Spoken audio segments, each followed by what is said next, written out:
ಪ್ರೀತಿಯ ಮಕ್ಕಳೇ ಹಾಗೂ ನನ್ನೆಲ್ಲ ಆತ್ಮೀಯರೇ, ಈ ದಿನ ನಾನು ಭಾಗಾಕಾರದಲ್ಲಿ ಅಭ್ಯಾಸ 2.2 ಪುಟ ಸಂಖ್ಯೆ 20 ಈ ಕೆಳಗಿನ ಸಮಸ್ಯೆಗಳನ್ನು ಬಿಡಿಸಿ ಈ ಲೆಕ್ಕಕ್ಕೆ ಸಂಬಂಧಿಸಿದಾಗೆ ತಿಳಿಸ್ಕೊಡ್ತೀನಿ ಮಕ್ಕಳ. ನೀವು ಮುಂದಿನ ವಿಡಿಯೋ ನೋಡಬೇಕು ಅಂತಂದರೆ ನಮ್ಮ ಚಾನಲ್ಗೆ ಸಬ್ಸ್ಕ್ರೈಬ್ ಆಗಿ, ಈ ವಿಡಿಯೋ ಇಷ್ಟ ಆದರೆ ನೀವು ಲೈಕ್ ಮಾಡಿ ಮತ್ತು ಇತರರಿಗೂ ಶೇರ್ ಮಾಡಬೇಕು ಅಂತ ಕೇಳ್ಕೊತಾ ಈ ವಿಡಿಯೋ ಪ್ರಾರಂಭ ಮಾಡ್ತಾ ಇದ್ದೀನಿ. ಒಂದನೇದು, ಕಿತ್ತಳೆಯ ತೋಟದಲ್ಲಿ 82 ಕಿತ್ತಳೆಯ ಗಿಡಗಳಿವೆ. ಒಬ್ಬ ರೈತನು ಪ್ರತಿಯೊಂದು ಗಿಡದಿಂದ 60 ಕಿತ್ತಳೆಯ ಹಣ್ಣುಗಳನ್ನು ಕೀಳುತ್ತಾನೆ. ಒಟ್ಟು ಮಕ್ಕಳ ತೋಟದಲ್ಲಿ 82 ಕಿತ್ತಳೆ ಹಣ್ಣಿನ ಗಿಡಗಳಿರ್ತವೆ. ಒಬ್ಬ ರೈತ ಏನು ಮಾಡ್ತಾನೆ, ಒಂದೊಂದು ಗಿಡದಿಂದ 60 ಕಿತ್ತಳೆ ಹಣ್ಣುಗಳನ್ನು ಕೀಳ್ತಾನೆ. ಅವುಗಳಲ್ಲಿ ಪ್ರತಿ ಪೆಟ್ಟಿಗೆಯಲ್ಲಿ 12 ಹಣ್ಣುಗಳಂತೆ. ಈ ಹಣ್ಣೆಲ್ಲ ಕಿತ್ತ ನಂತರ ಅವನು ಏನು ಮಾಡ್ತಾನೆ, ಒಂದು ಪೆಟ್ಟಿಗೆಯಲ್ಲಿ 12 ಹಣ್ಣುಗಳಂತೆ ತುಂಬಿದರೆ ಆ ಎಲ್ಲ ಹಣ್ಣುಗಳನ್ನು ತುಂಬಲು ಎಷ್ಟು ಪೆಟ್ಟಿಗೆಗಳು ಬೇಕಾಗುತ್ತೆ ಎಂಬುದನ್ನು ಕಂಡುಹಿಡಿಯಬೇಕು. ಕಂಡುಹಿಡಿಯೋಣ ಮಕ್ಕಳೇ. ನೀವು ನೋಟ್ ಪುಸ್ತಕವನ್ನು ಸಿದ್ಧತೆ ಮಾಡಿಕೊಳ್ಳಿ. 5ನೇ ತರಗತಿ ಗಣಿತ ಪುಸ್ತಕವನ್ನು ಸಿದ್ಧತೆ ಮಾಡ್ಕೊಂಡು ಇಟ್ಕೊಂಡ್ರೆ ನಾನು ಕಂಡುಹಿಡಿಯೋದ್ರ ಬಗ್ಗೆ ನಿಮಗೆ ತಿಳಿಸ್ಕೊಡ್ತೇನೆ. ಈಗ ನೋಡಿ ಮಕ್ಕಳೇ, ಇಲ್ಲಿ ಬರೆದಿದ್ದೇನೆ ನಾನು. ಕಿತ್ತಳೆ ತೋಟದಲ್ಲಿರುವ ಗಿಡಗಳ ಸಂಖ್ಯೆ 82.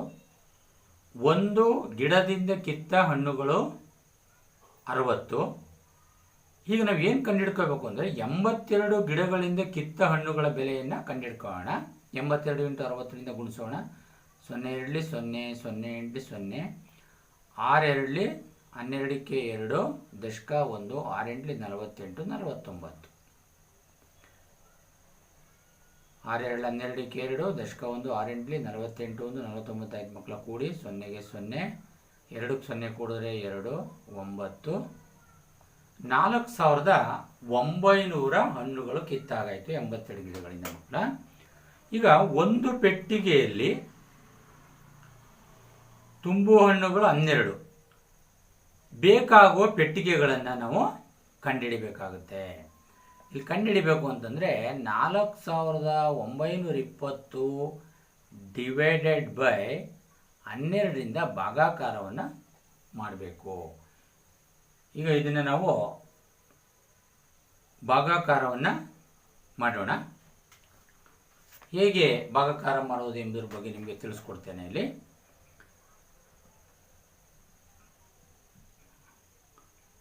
4920 ಡಿವೈಡೆಡ್ ಬೈ 12. 12ರಿಂದ ಭಾಗಾಕಾರವನ್ನು ಮಾಡಿದಾಗ 49 ತಗೊಳ್ಳೋಣ ಮೊದಲು. 12 4 48, 9 8 ಕಳೆದ 1, 4 4 ಕಳೆದ 0, 2 ಇಳಿಸ್ಕೊಳ್ಳಿ ಮಕ್ಕಳ.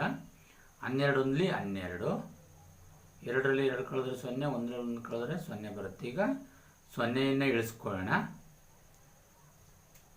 12 0ಗೆ 0, 0ಯಿಂದ ಕಳೆದಾಗ 0, 410 ಬಂತು ಉತ್ತರ. ಎಷ್ಟಾಗ್ತದೆ? ಎಷ್ಟು ಪೆಟ್ಟಿಗೆಗಳು ಬೇಕು? ಈಗ 410 ಪೆಟ್ಟಿಗೆಗಳು ಬೇಕಾಗುತ್ತದೆ. ಹಾಗೆ ಈಗ ಎರಡನೇ ಲೆಕ್ಕ ನೋಡೋಣ. ಒಂದು ಶಾಲೆಯ 15 ವಿದ್ಯಾರ್ಥಿಗಳು ಒಂದು ವಾಹನವನ್ನು ಪ್ರತಿ ಕಿಲೋಮೀಟರ್ಗೆ Rs. 9 15 ವಿದ್ಯಾರ್ಥಿಗಳು ಇರ್ತಾರೆ ಮಕ್ಕಳ. ಒಂದು ವಾಹನವನ್ನು ಅವರು 1 ಕಿಲೋಮೀಟರ್ಗೆ ₹9 ಅಂತ ಬಾಡಿಗೆಗೆ ತೆಗೆದುಕೊಳ್ಳುತ್ತಾರೆ. ಅವರು 325 ಕಿಲೋಮೀಟರ್ ದೂರ ಕ್ರಮಿಸಿದರೆ ಪ್ರತಿ ವಿದ್ಯಾರ್ಥಿಯು ನೀಡಬೇಕಾದ ಹಣವನ್ನು ಲೆಕ್ಕ ಹಾಕಿ ಅಂತ ಕೊಟ್ಟಿದ್ದಾರೆ. ಈಗ ಇಲ್ಲಿ ಒಂದು ಶಾಲೆಯ ವಿದ್ಯಾರ್ಥಿಗಳ ಸಂಖ್ಯೆ ಎಷ್ಟು? 15. 1 ಕಿಲೋಮೀಟರ್ಗೆ ವಾಹನದ ಬಾಡಿಗೆ ಎಷ್ಟು? ₹9. ಇದನ್ನೇ ನಾವು 325 ಕಿಲೋಮೀಟರ್ಗೆ ಬಾಡಿಗೆ ಕಂಡುಹಿಡ್ಕೊಳ್ಳೋಣ. 9ರಿಂದ ಈಗ ಗುಣಾಕಾರ ಮಾಡೋಣ. 9 5 45 ದಶಕ 4 ಮನಸ್ಸಲ್ಲಿಟ್ಕೊಳ್ಳಿ. 9 2 18 4 22 22ಕ್ಕೆ 2 ದಶಕ 2 9 3 27 27ಕ್ಕೆ 2 ಕೂಡಿದಾಗ 29 ಬಂತು. ಅಲ್ಲಿಗೆ ಎಷ್ಟು ರೂಪಾಯಿ ಬಂತು? ಇಲ್ಲಿ 2925 ಬಂತು ಮಕ್ಕಳು.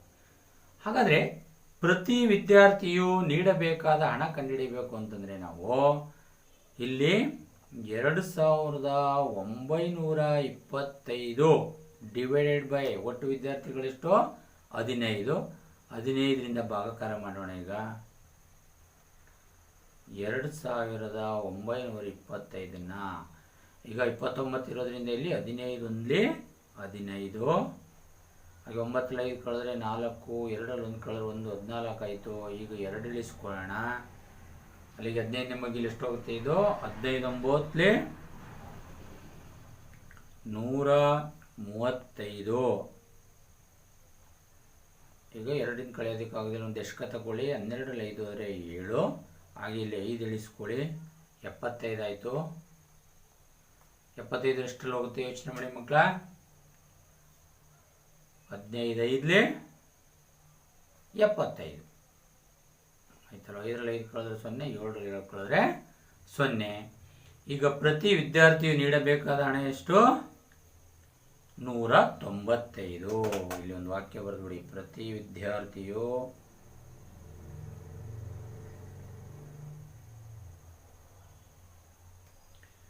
ನೀಡಬೇಕಾದ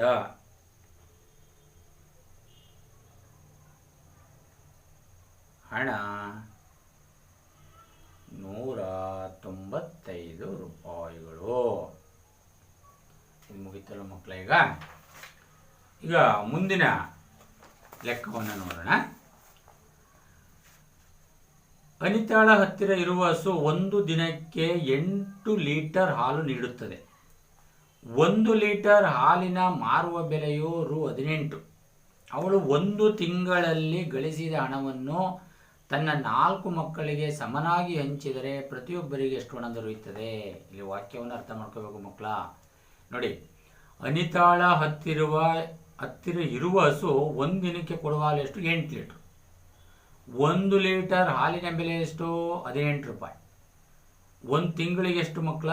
30 ದಿನಗಳು ಅಂತ ಬರ್ಕೊಳ್ಳಿ. 1 ತಿಂಗಳಿಗೆ ಹಸು ನೀಡುವ ಹಾಲು 30 × 8 ಲೀಟರ್. ಮೊದಲು ಹಾಲನ್ನು ಎಷ್ಟು ಲೀಟರ್ 1 ತಿಂಗಳಿಗೆ ಹಾಲು ಕೊಡುತ್ತೆ ಎಂಬುದನ್ನು ನಾವು ತಿಳ್ಕೊಳ್ಳೋಣ. 8 0 0, 8 3 24. 1 ತಿಂಗಳಿಗೆ 240 ಲೀಟರ್ ಹಾಲನ್ನು ಕೊಡ್ತಾ ಇದೆ ಹಸು. 1 ಲೀಟ್ರಿಗೆ ಎಷ್ಟು? 18 ರೂಪಾಯಿ. 240 ಲೀಟರ್ ಹಾಲಿಗೆ 18 ರೂಪಾಯಿ ಅಂತ ಕಂಡುಹಿಡಿಯೋಣ. ಈಗ 18 0 0, 18 4 ಲೆಕ್ಕಾಕಿ ಮಕ್ಕಳ. 18 4 72ಕ್ಕೆ 2, ದಶಕ 7.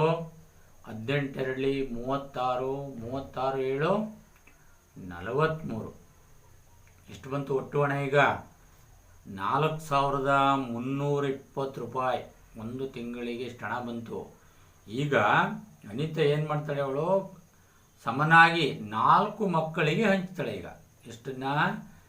4320 / 4 ಸಮನಾಗಿ ಹಂಚಬೇಕಲ್ಲ.